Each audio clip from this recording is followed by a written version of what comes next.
Ride for the Feast is an opportunity to make friends, get your heart pumping, and raise money for a good cause.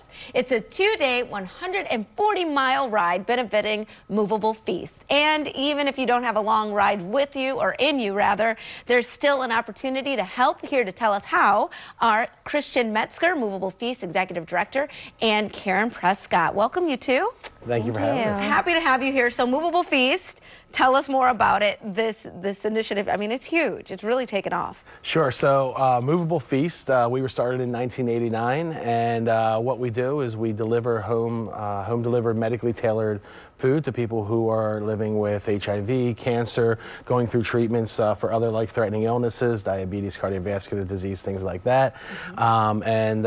We take the food to them, and we offer them some socialization opportunity and being part of our family, and we're a support system for them. Taking care of our community, especially when they need it. And yes. I know that Ride for the Feast is a great way to help, and also the benefits special programs, right?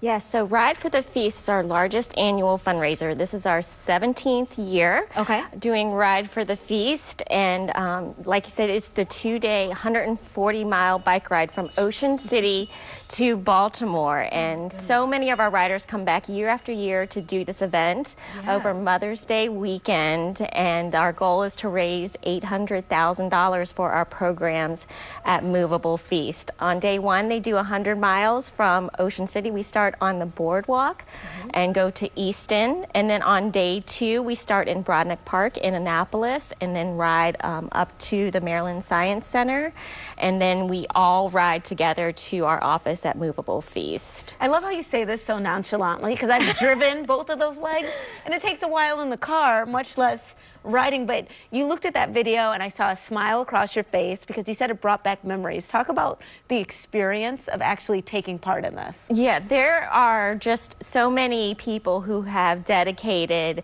so much time and effort to make this event happen. Yes. So many of our riders, you know, are very emotional about this ride because they know that they are raising money for a great cause. Yeah. We ask each of our riders to raise a minimum of $1,500 each to participate, and they do. Yeah. They do it through some amazing fundraisers, creative fundraisers, to raise a lot of money for our clients at Moveable Feast. And all that money goes directly to our programs and services. It really is amazing. Are there volunteer and fundraising opportunities for people maybe like me who do not have 140 miles in them to go? Absolutely. So there's one actual opportunity for some bike riders. We have a new event called Spin for the Feast this year.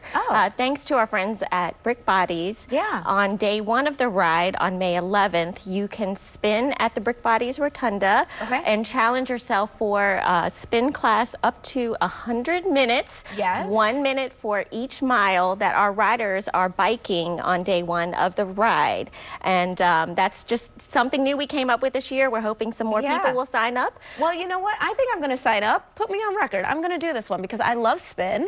And I think it's a great cause, and why not? And I don't have 140 miles, but I do have 100 minutes. Why not? Absolutely. We would love to have you come and It's a great idea. It's a great idea, and in a way that people can participate. And then outside of that as well, if people just want to make donations, they can do that too, right? Absolutely. They can make donations through the website rideforthefeast.org, or if it's easier, they can text the word feast to 56512. That's another easy way to donate to Ride for the Feast at this time. Okay, great. Well, I'm glad I learned something new. I'm excited to get involved. Ride for the Feast takes place May 11th and 12th. You can register to ride or volunteer at rideforthefeast.org. Thank you two so much for being here and for all the work that you do in our community. We appreciate it. And we'll be right back with more Midday Maryland right after this. Stay tuned.